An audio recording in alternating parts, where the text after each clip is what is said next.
Chaque année, le Brésil produit plus de 650 000 tonnes de lait concentré. Dans près de 90% des foyers brésiliens, il y a au moins une boîte de ce produit rangée dans un placard. En moyenne, chaque personne consomme 6,4 kg de cette crème sucrée par an. Aujourd'hui, tu vas suivre tout le parcours de ce lait concentré, du lait fraîchement tiré à la ferme, en passant par les filtres, les centrifugeuses, la pasteurisation et l'évaporation sous vide, jusqu'à la recristallisation du sucre, au remplissage, à la fermeture hermétique des emballages et au stockage final, prêt à être expédié sur le marché.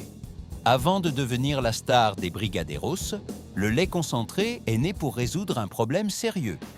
Au XIXe siècle, l'inventeur américain Gail Borden a vu des enfants souffrir à bord d'un navire faute de lait frais. Sans réfrigération, le lait se gâtait très vite et il a alors décidé de créer une version concentrée et longue durée. En retirant une grande partie de l'eau et en ajoutant beaucoup de sucre, Borden a mis au point un lait épais qui pouvait voyager sur de longues distances sans perdre en qualité. Avec le temps, ce produit a franchi les frontières, est arrivé au Brésil et est devenu la base de desserts emblématiques. Aujourd'hui, Brigadeiro Beijinho et des dizaines de recettes reposent sur cet ingrédient qui paraît simple, mais qui demande une ingénierie sophistiquée. Tu t'es déjà demandé combien d'étapes se séparent une vache au pâturage de la boîte que tu ouvres chez toi? D'un point de vue technique, le lait concentré résulte principalement de deux opérations: retirer l'eau et ajouter du sucre. Quand on évapore environ 70% de l'eau et qu'on incorpore près de 40% de sucre en poids, on crée un milieu très défavorable au développement des micro-organismes. Le sucre joue le rôle de conservateur naturel, en plus de donner la saveur intense que tout le monde reconnaît. L'histoire industrielle commence dans les entreprises laitières. Rien qu'aux États-Unis, on compte plus de 60 000 exploitations, avec plus de 9 millions de vaches laitières, qui travaillent chaque jour pour approvisionner l'industrie.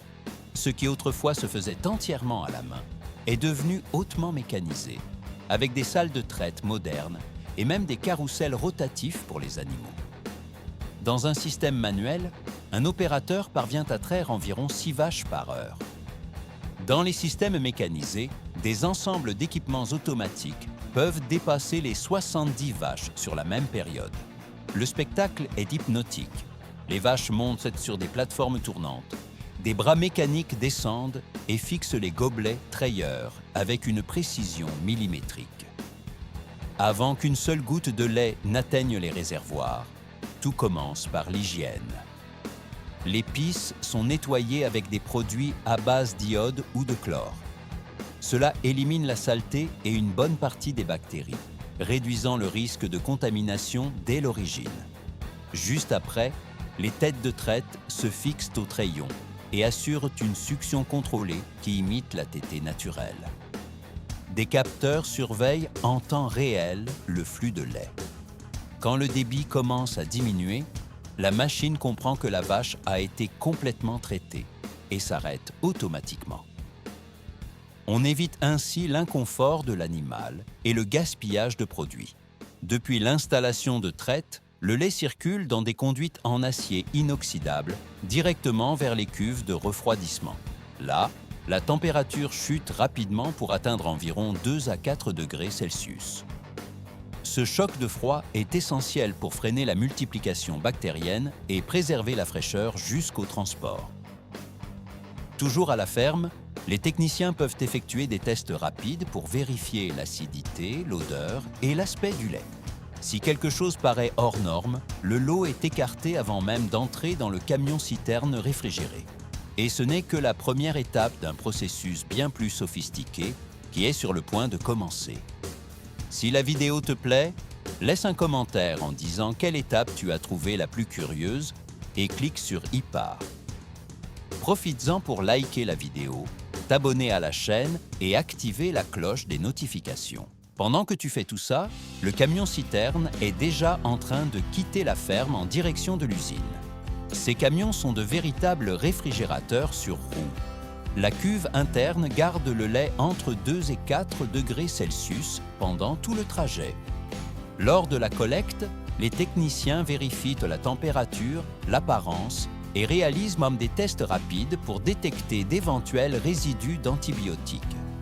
En général, les lots de différentes fermes ne sont même pas mélangés dans le même véhicule, ce qui garantit une traçabilité complète.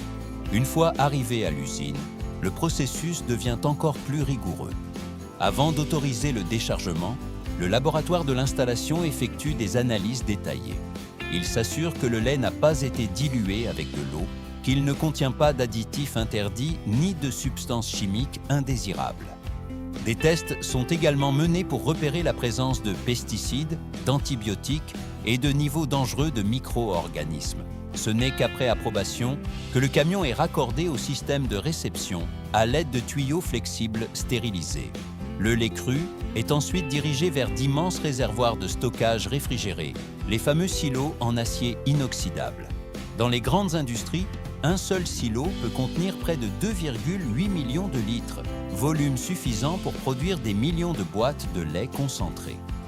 À l'intérieur de ces réservoirs, des capteurs contrôlent en permanence la température et le volume. Le lait n'y reste que peu de temps, juste ce qu'il faut avant d'être envoyé sur la ligne de transformation. Avant de poursuivre, il passe à travers des filtres qui éliminent les particules solides et les impuretés de plus grande taille. Comme le lait possède encore la teneur en graisse naturelle de la ferme, vient l'étape de standardisation. Il entre dans des séparateurs centrifuges, des cylindres qui tournent à grande vitesse. La force centrifuge pousse le lait écrémé, plus lourd, vers la périphérie du tambour, tandis que la crème, c'est-à-dire la fraction grasse, se concentre au centre. Des sorties distinctes permettent de régler la quantité de matière grasse au niveau souhaité. Pour le lait concentré, on vise généralement un taux de graisse compris entre 6% et 10%, selon les spécifications de chaque fabricant. Ce réglage garantit la bonne consistance et un goût constant dans chaque boîte produite. Une fois la matière grasse ajustée, il faut protéger le produit contre les agents pathogènes. Le lait est alors envoyé dans un système de pasteurisation où il est chauffé entre 72 et 75 degrés Celsius pendant environ 15 secondes, puis rapidement refroidi de nouveau jusqu'à environ 4 degrés. Ce choc thermique élimine les micro-organismes dangereux et augmente considérablement la sécurité du produit. La technique était née au XIXe siècle avec les travaux de Louis Pasteur sur la conservation des boissons. Adaptée au lait, elle a contribué à réduire des maladies comme la tuberculose et la brucellose, autrefois transmises par des produits laitiers contaminés. À ce stade, l'usine doit concilier 3 facteurs essentiels: la sécurité microbiologique, le goût et l'efficacité énergétique. C'est impressionnant de penser à toute l'ingénierie nécessaire rien que pour préparer le lait avant de l'épaissir, n'est-ce pas? Maintenant, le produit est prêt à entrer dans l'étape la plus spectaculaire du procédé: devenir la crème dense que tu trouves sur les rayons des magasins. Avec le lait pasteurisé et refroidi, commence la transformation la plus visible. De grandes cuves reçoivent le lait et l'ajout précis de sucre. En règle générale, environ 40% du poids total correspond au sucre, dosé avec exactitude par des systèmes automatiques. Cette proportion de sucre a un double rôle. Elle confère au lait concentré sa saveur intense et réduit l'activité de l'eau dans le produit. Avec moins d'eau libre, les micro-organismes ont beaucoup plus de difficultés à se développer, ce qui prolonge la durée de conservation. Le lait déjà sucré est pompé vers des évaporateurs sous vide. Ces équipements fonctionnent à pression réduite, ce qui permet d'extraire l'eau à des températures comprises entre 40 et 70 degrés Celsius. Dans des conditions normales, faire bouillir le lait à de telles températures serait impossible. Mais sous vide, l'eau s'évapore sans que le lait ne brûle, ni ne perde trop de nutriments ou de caractéristiques sensorielles. Au cours des différentes étapes d'évaporation, environ 70% de l'eau est retirée. Des capteurs surveillent en mai la densité, la viscosité et la teneur en solides totaux, qui se situent généralement entre 25% et 30%. Aurais-tu imaginé que cette crème si lisse dépende d'un contrôle aussi minutieux de la pression, de la température et de la concentration? Dès que le point idéal est atteint, le lait concentré sort de l'évaporateur encore chaud et épais.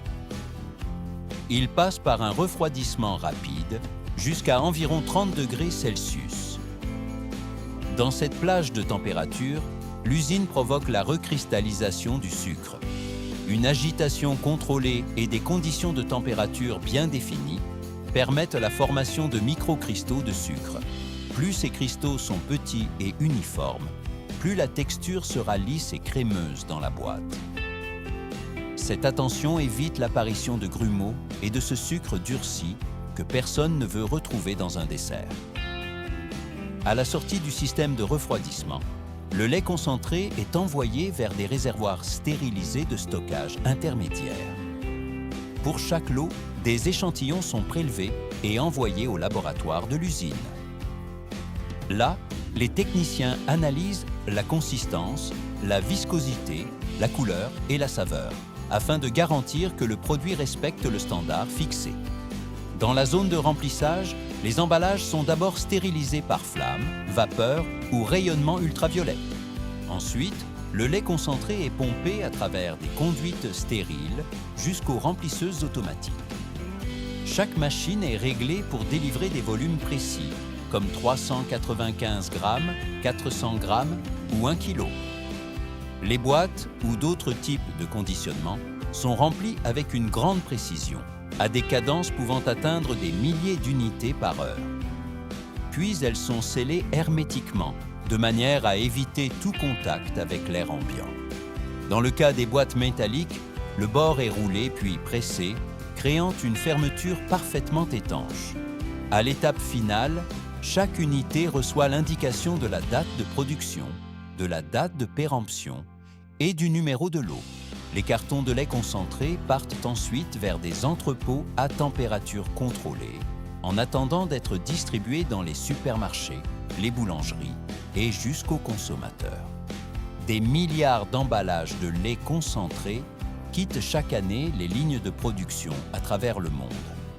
Maintenant que tu connais tout ce processus, tu ne regarderas plus jamais une simple boîte de lait concentré de la même manière. Merci d'avoir regardé et à très bientôt pour une prochaine vidéo.